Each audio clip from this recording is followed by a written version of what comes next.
Hello everyone, today I will show you how to replace pages in PDF using Adobe Acrobat Pro DC. Open your PDF file and select Tools option and select your Organize Pages option.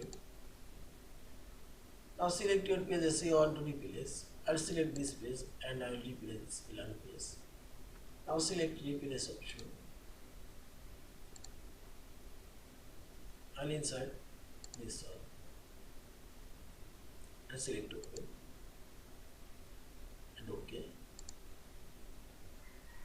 Yes. And see this. This page already replaces for this blank page. In this way, you can replace all of these pages or specific pages as we like or what. Yeah. Thank you for watching. Please subscribe, like, share, and comments.